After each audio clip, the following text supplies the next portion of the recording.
Toyota! Incredible!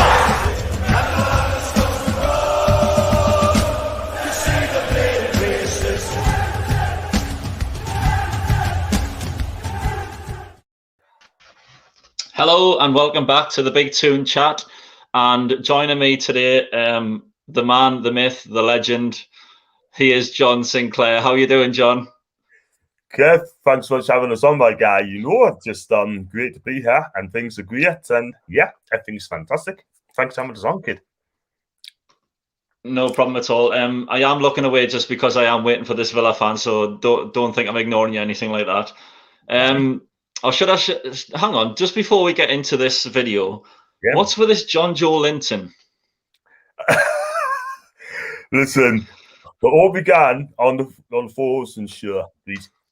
Paul asked us how much he's worth, and I said, "What would you get for him now?" Because he's been playing crap at the moment. Well, to be like, I said £15 million, and Paul and Sharky and PD Proudlock were stoned when I mentioned the money, and so what they've done, they made the money up with John Joe Linton, and I'm not a fan of him, but it's all good humour at the end of the day. But and it's just all good banter.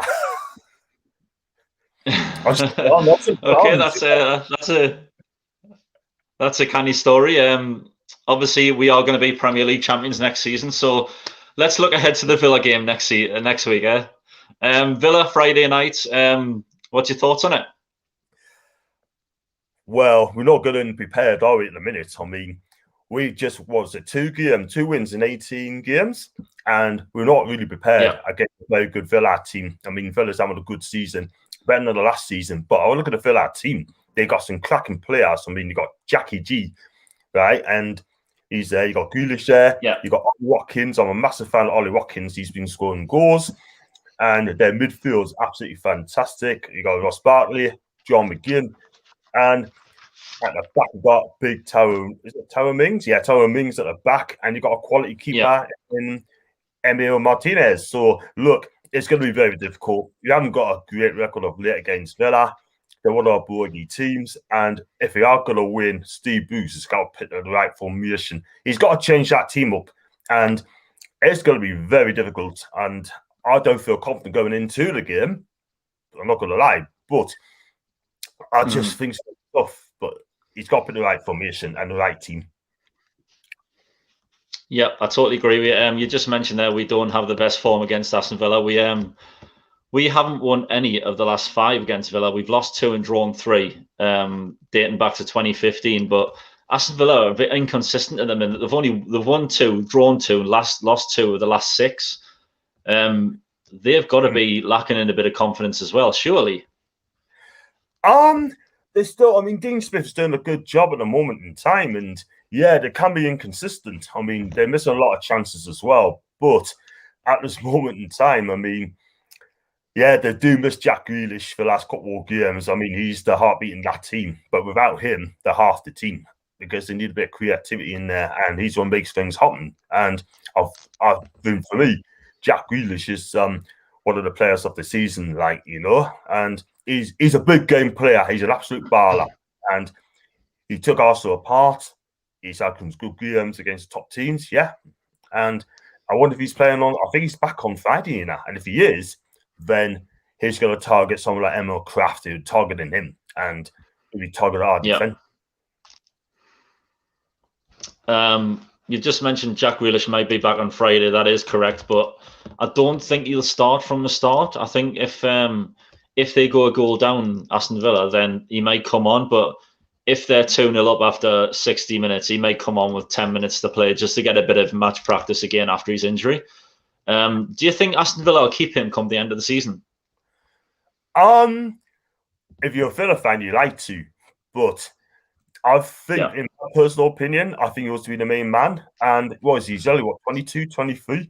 And he's still got time. He's still got plenty of time to move to a bigger club. I mean, he's rated £80 million.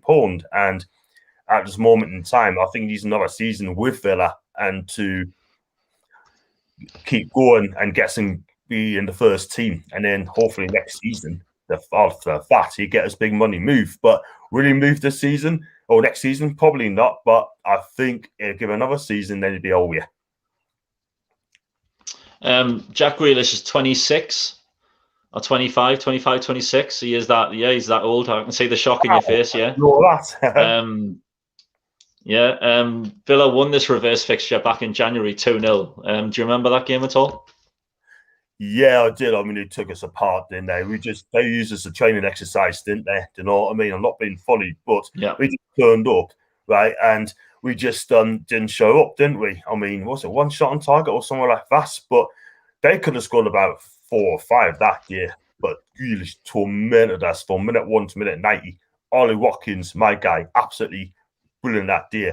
And I mean, the first goal, I mean, was a bit of a mistake, because it was all Darlow's fault. He tried to come out, he never got anywhere near the ball, and Watkins beat him to it. But again, there could have been a lot more goals. And I thought on that day we were absolutely poor. And Steve Bruce has come out, and he doesn't have a go at how do I put it? He doesn't have go on the players enough at all late, but at the wrong reasons. But Villa deserved to win that game. You just mentioned Ollie Watkins there, 25-year-old Aston Villa signing for £28 million from Brentford at the start of the season. Did you think he was going to be a massive hit? Because I think anyone coming up from the Championship going into the Premier League as a striker as well, they've got some big boots to fill. And I just think he would have been top of the shop with confidence. He would have been raring to go. But then do you think it came as a bit of a shock to him because he didn't get his first goals until the perfect hat-trick against Liverpool? Yeah. Well, I'm not going to, this surprise a lot of people, but I thought Ollie Watkins is made for the Premier League. He's quick. He's got both great feet, scores. And I'm a massive fan of Ollie Watkins, and I've always have been a fan of Ollie Watkins, but he used to work with Brentford, and he knew what he was like then, sort of thing. But listen, yeah, I've always knew that he hit the big time and scoring goals, no problems at all whatsoever. And he's going to make it big. I mean, give it another couple more seasons, this guy's going to be a baller. And I've always written he's one of the best strikers in the country. And yeah. Stephen from Geordie Chalk, obviously, he's always watching us. He's always in my videos. He just can't keep away from us. He's my Twitter friend. So let's say hello to Stephen. I know he's probably sitting there in his little chair laughing his head off now. He wants to get involved in the video. He should have just came on for a chat, but, he didn't want to. So that's fine. Looking at the odds for the Villa game as well, Villa are evens to win, and Newcastle are 14 to 5. I mean, evens for Aston Villa to beat Newcastle, I think that's an absolute steal. I'd whack some money on that personally, but I'm not going to in case my missus is watching this because I don't bet anymore. Nah, I don't blame you. Save your money for the holidays, mate. That's what I'm doing. If you're allowed to go, I mean, apparently you can fly on holiday in there sometimes. I always go back to Italy sometimes, September, October, or even Turkey. Yeah, I think that's about right. I think Villa will win that game. I'm not going to lie. I've said that a couple of days ago. I'm not going to change my mind on that. And they got better players than us in a minute. They play better football. And yeah, they have beaten Arsenal twice. And they're not far away, but they have beaten some good teams. And yeah, for me, I still think Villa's going to win that game 2-0 for me. Bernard Traore, the midfielder from Villa, he was an absolute handful in the first game back at Villa Park. I think Newcastle defenders will be watching for him, especially the whole midfielders as well, the guys like Shelvey and Hayden. Hopefully they'll have Traore and one out the corner of the eye, basically, because he was a massive handful for Newcastle back in the day, back in January. He was. He's quick, isn't he? He's got lovely feet, skillful, got an eye for goal, lovely cross on him. And that's what we need, a player like him, We got ASM, but Traore is a better player of the two, I'm not going to lie. But he's done good things at Lyon as well. And I'm surprised that he went to Aston Villa. He could have gone to a bigger club. But look, fair play to Villa. They got him. And going back to our midfield as well, I like to see a change in midfield. I mean, I like to see Matty Longstaff come in. One of the Longstaffs at least, and drop Henrik. Because for me, Henrik ain't good enough for Newcastle United. I just do not rate him. I don't know what he brings to the table. But bad story. If he does play, we've got to watch out for him. And I hope Dummett plays a left back to keep an eye on him. I don't know if you've seen our video last night. We had like a relegation run-in. We had a Burnley fan on, and we asked him whether it was the right decision to get rid of Jeff Hendrick. And apparently, according to all the Burnley fans, they couldn't wait to get rid of him because he was that bad for them, and Newcastle signed him. I mean, what does that tell you? It tells you an awful lot, doesn't it? You know what I mean? When he came on the free, and everyone likes a bit of free, don't they? When you get a player, they love a free. But, I mean, he was trapped at Milan as well. I mean, really? Is he going to get above Frank Kessie or Sandro Tonali? No way. Those two players are levels above this guy, obviously. But we're the early ones as often. This is the thing. When you go for a player, no one else done going for them. But when they do, when it's competition, we drop out because we don't like competition for a player sort of thing. But for me, Jeff Hendrick came on the free, and for me, I just don't think he's good enough for Newcastle whatsoever. I think he's very, very. He doesn't offer you anything. He doesn't offer you notes. And we haven't mentioned his name for the West Brom game, and the odd time his name is mentioned when he's run off to be subbed.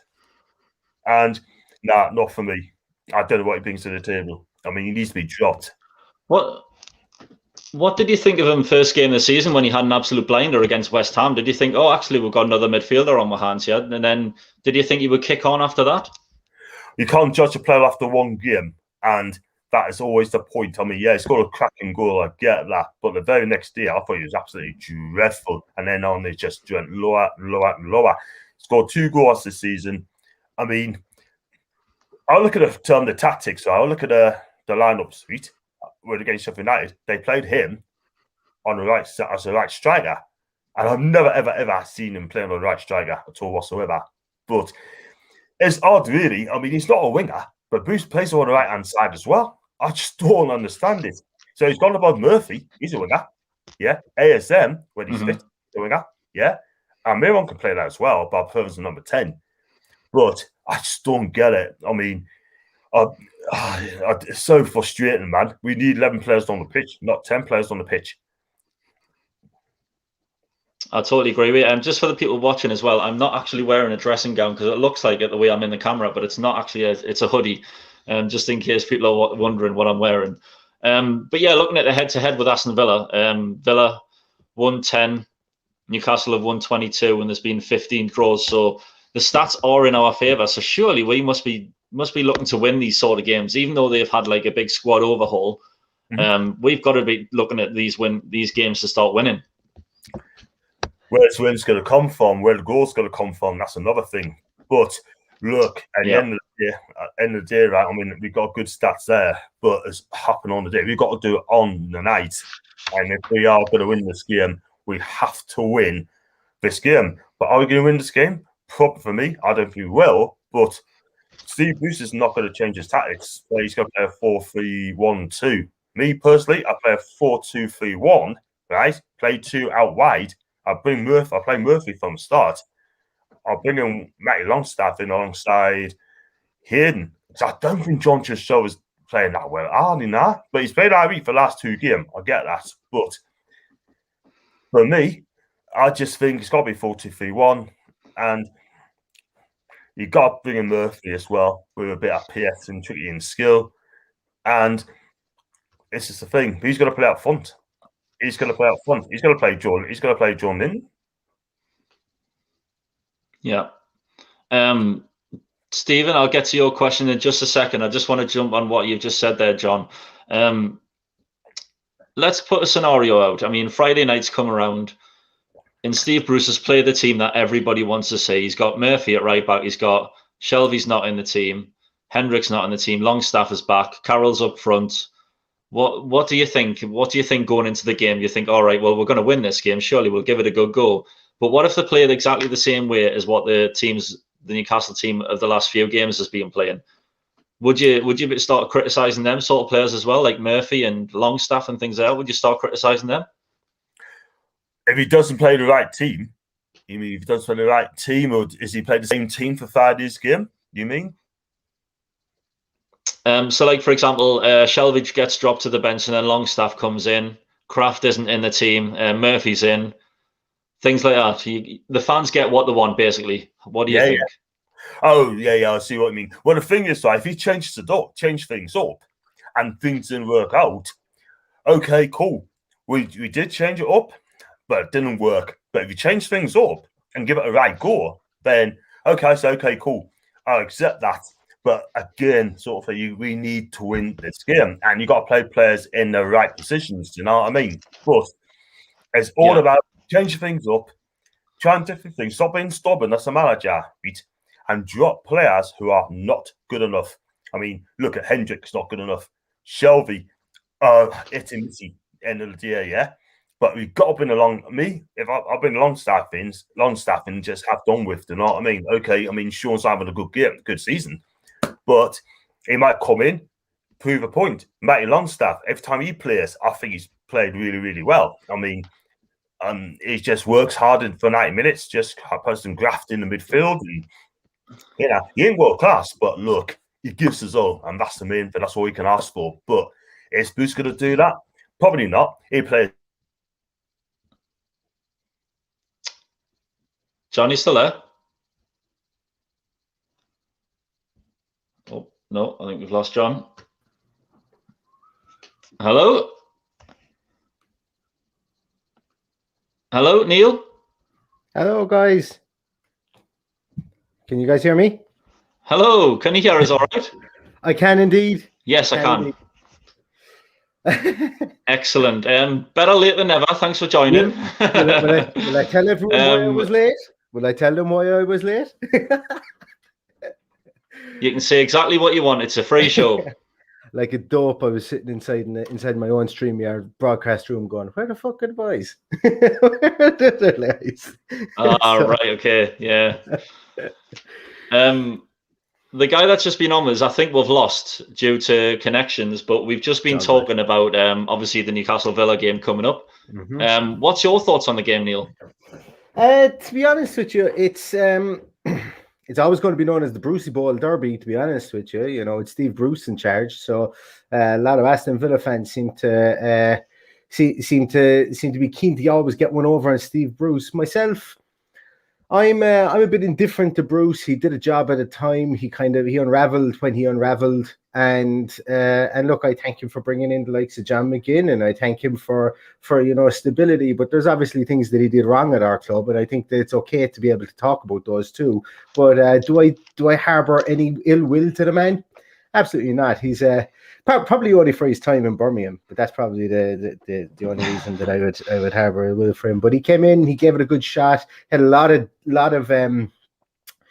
trauma, a lot of kind of turbulence in his own I suppose lifetime when he was with Aston Villa as well. So look, I don't have any ill will to him, but I know I'm probably in the minority among Villa fans. So that's why a lot of Villa fans will probably be tuning in and with great fervour to this on Friday evening. Obviously, we always go back to it, but it is always brought up in the media and so on about the Sob and the Tyne bedsheet, for want of a better word, that was thrown out. So there is a small bit of a niggle between fans, I suppose, with this Aston Villa game, and I don't think the Friday is going to be any different, to be honest with you. Okay, John, thanks for joining us again. What happened?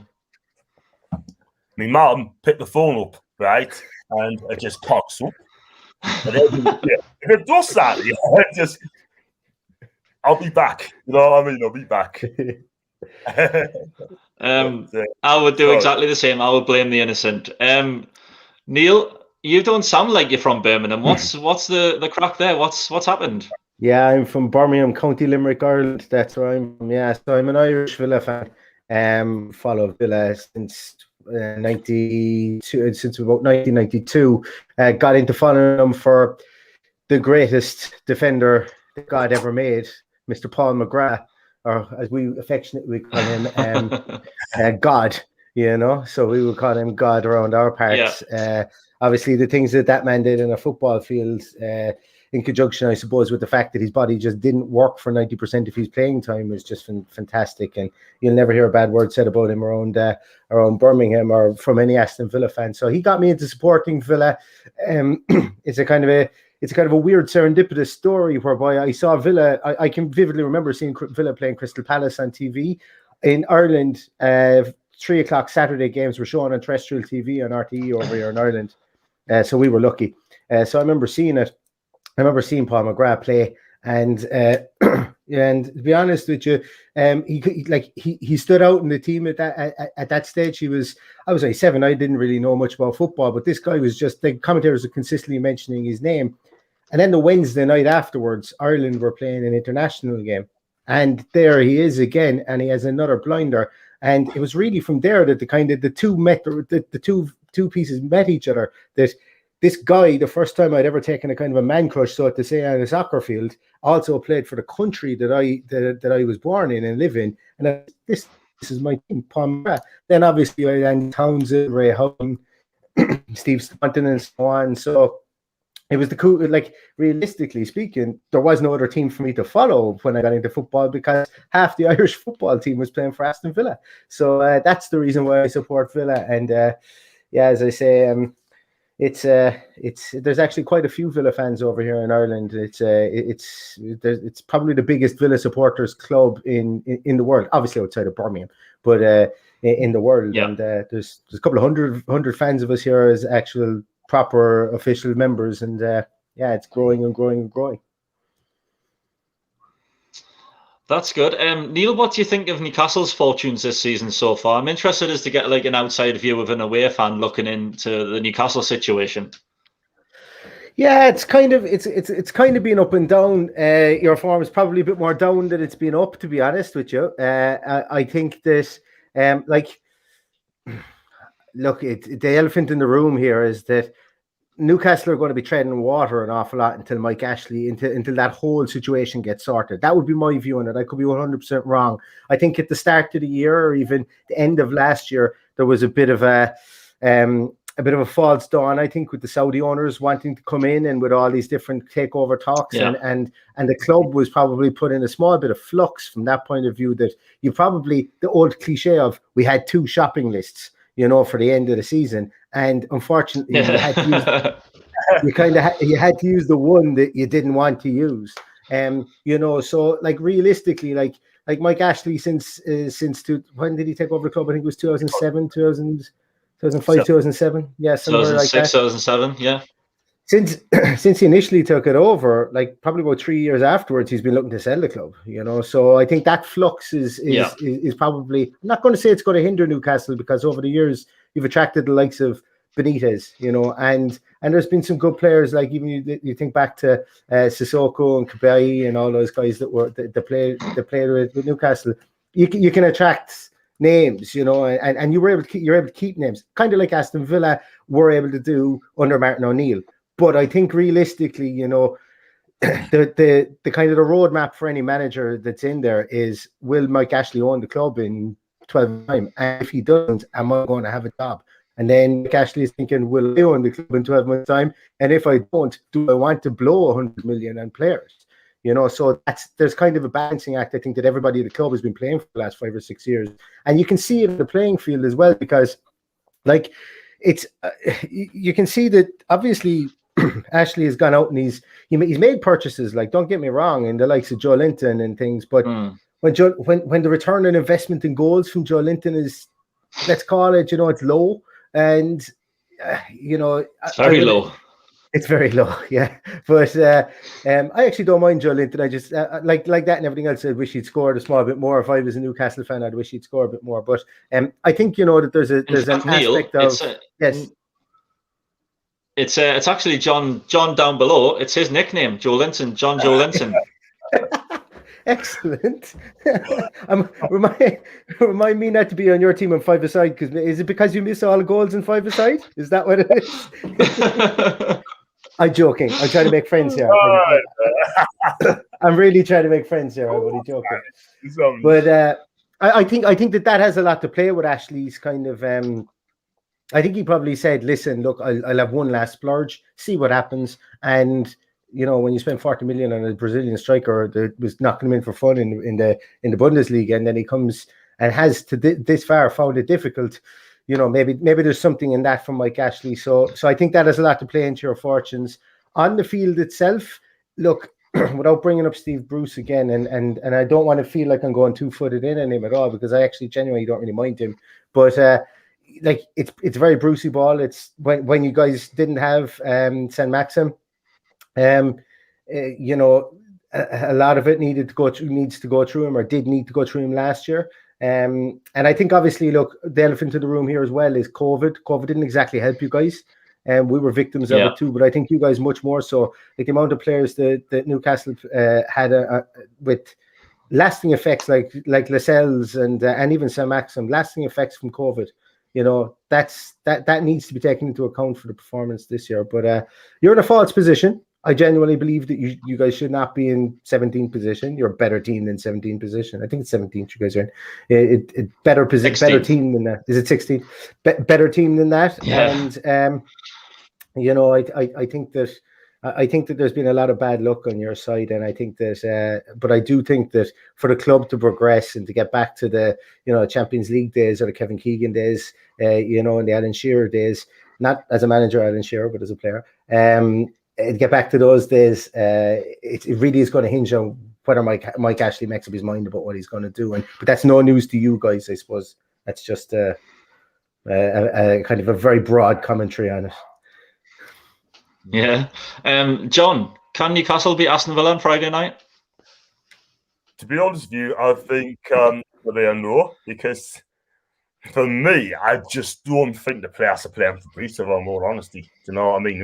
We just cannot score goals, and you just cannot create. And I'm not being funny here, sort of thing, but these two games is going to make or break Bruce.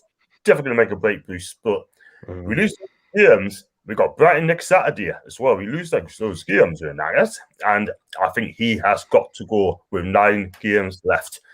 We're not relegated yet, but we may not be adrift. But Graham Jones come in and just take over these 9 games, right, and keep us up.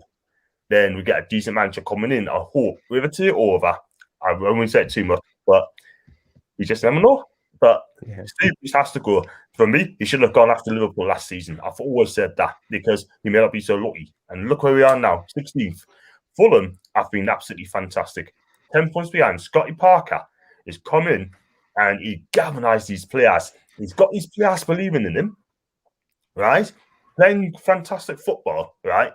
Yeah, they miss a lot of chances as well. But at the end of the day, they're winning games and they're drawing a lot of games.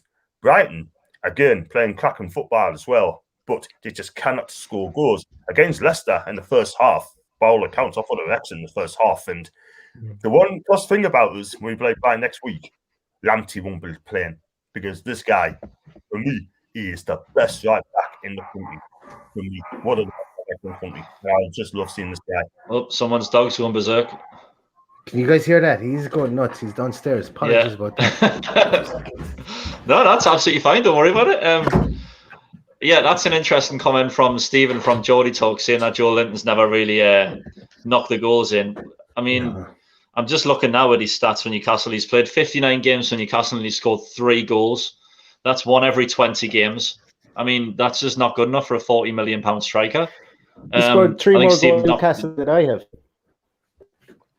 Well, you know, I mean, that could be the same for all of it. But when you pay 40 million, you expect a good return for that sort of money. But we're not getting it. I mean, I said it last night as well, and I'll say it again. I mean, Hoffenheim would have snapped our hands off for 40 million. How we went over there with 40 million and just says, we'll take Joe Linton off your hands. They must have been laughing at us behind the closed doors. It was just absolutely ridiculous business. But anyway, Neil, do you think Aston Villa will beat Newcastle on Friday night? I'm going to say yes. And the reason I'm going to say yes is because I think Villa need a performance. Dean Smith at the start of the season kept it was absolutely rock solid first 11. And he literally played them. Some fans will tell you he played them into the ground. He played them probably too much, didn't rotate enough. With COVID hit, we're still feeling the effects of COVID. Now, I will say that nobody at the club has come out and said that they're feeling the effects of it, but you can see it in some players, the likes of Ross Barkley, who was tip-top. You know, he was really pushing back for England again, and he was scoring goals against Liverpool, Arsenal, and he was making things tick with Jack Grealish up there. since we've come back from our COVID break and since he came back from injury, has been a shadow of himself. I don't know, will he start on Friday? But if he does start on Friday, and if Jack Grealish starts on Friday, which I think he will, I think Grealish would be okay for Friday. I haven't seen anything that would make me believe that he is out yet. And last week, Smith mentioned that he was back running, but the game on Saturday last would have come a small bit too early for him. Look, obviously, Jack Grealish is our talisman. Everything works when he's in the team. We've been kind of treading water. We've won one, lost one, and drawn one since Jack Grealish has been out. But he brings that added va-va-voom, as Thierry used to say, to our left-hand side. And I think if he's there, I think we will. I think we will win. But I like, we're a team that wins 1-0 or 2-0 or 1-0 usually. Really, to be honest with you, we score goals early and then we shut up shop. So for all the exciting games we've had, the 7-2 against Liverpool, the 3-0 against Arsenal, the exciting game against Burnley, and where we lost 3-2 and we lost 4-3 to Southampton. We've had really exciting games. I think a lot of people have seen us play really exciting games in primetime football, but on a weekly basis, when we've won games, the only time we've conceded a goal when we've won games is against Liverpool, and we won 7-2. So there's got to be a big dichotomy there, that where we concede goals, we find it hard to chase games, and especially since Jack Grealish has been out, we found that too. So I hope that we, if we score first, I think we will win, and that's usually what's happened this year. I think we'll be lucky to score at all, to be honest with you, John. Yeah, I think this game will be the sort of game where Dean Smith could probably take a risk and leave Jack Grealish on the bench, because he'll still play well without him against the poor Newcastle team that we have at the moment. I mean, that kills me to say that about Newcastle, where I've loved them all my life, and I'm just saying it's a poor team that we have at the minute. I mean, It's just absolutely shocking. But John, do you think Aston Villa are good enough without Jack Grealish to beat Newcastle? Definitely, without a doubt, because they've got a strong midfield. I mean, like I said earlier, they got a strong midfield with McGinn, Scottish international Ross Barkley, English international, and Jack Grealish, if he does play, that'd be absolutely amazing there. Do you know what I mean? But I think if you take out Grealish out of the team, they still got quality in that team. They got Martinez as a quality keeper. I mean, I've always rated that goalkeeper since he moved to Villa. Class that. Tyrone Mings, fantastic defender. Matty Cash, I think, for me, we're talking about right backs, I think this guy's a fantastic right back. I mean, he came from Nottingham Forest. I thought he's exciting. And one of these days, he's going to play for England. Yeah. And up top, I mean, the one I love is Ollie Watkins. I mean, everyone's saying, he's a championship player, he's going to struggle. Listen, the guy scores. He used to work with Dean Smith for Brentford. At the end of the day, he's come in, and he's just taken that league by storm. He's scored 12 goals this season. He took Arsenal apart. And, and I'll tell you something, this guy's going to play for England in the years to come. And £28 million for a guy from Brentford, that is absolutely fantastic business. And he's destined for the top, this guy. Yeah, he's actually, I didn't even mention him. The work rate he puts in on the field is just, it's just, and it's really interesting because, and I don't want to make the comparison between himself and Jamie Vardy, but Jamie Vardy obviously came from the lower leagues and came back up. With Ollie Watkins, when he was with Exeter, people were flocking around him, wanting him to sign, and he had the presence of mind and the kind of old head and young shoulders to know that he needed to do his apprenticeship there, and he stayed there for a year extra. Same thing, moved to Brentford. Villa were sniffing around him for 10 million a year before. Stayed at Brentford, had an inkling that he was going to be moved up top. Obviously, strikers get more money, I suppose, really, and more notoriety. Moved up. Played, it wasn't even up top for a whole lot of last season in the Championship. I think it was after the first 5 or 6 games he went into the central striking role, ended up scoring 20 plus goals in the Championship, and Villa came knocking for 28 million. But he knew of Villa's interest 12 months beforehand, and Villa were quoted, I think it was 10 or 12. And then you just see what happens when, like, this guy's work rate is fantastic. It's just like the way he works 2 centre halves every time. Like, it's okay for Villa to leave him on his own up front and have Jack Grealish and whoever else, maybe a Bertrand Traore, who may be out for the game actually the weekend, or Trezeguet working around it on the other side. But when the triangle of Watkins, Grealish, and Barkley is working, it's very, very difficult to defend against. And I see the comment below as well. Villa are poor. Villa have been poor without Grealish. We absolutely have. We find it difficult to move the ball, and what we really rely on a lot is a more patient build-up style. Whereas when Jack Grealish is in the team, you'll notice that we will get the ball out to him as quick as humanly possible. I did a little write-up actually recently on our website, for the love of PaulMcGrath.com, on John McGinn and the different role that he's had to play this year. And usually what would happen is the ball would come to John McGinn in the middle of midfield, but he would be receiving it from the pivot, like a Douglas Luiz or someone, and then he would be turning and driving on with the ball, dribbling with it, moving it. What's happened is we've actually even consolidated our midfield more, and we started doing this when Project Restart happened, and we stopped shipping goals at the end of last season.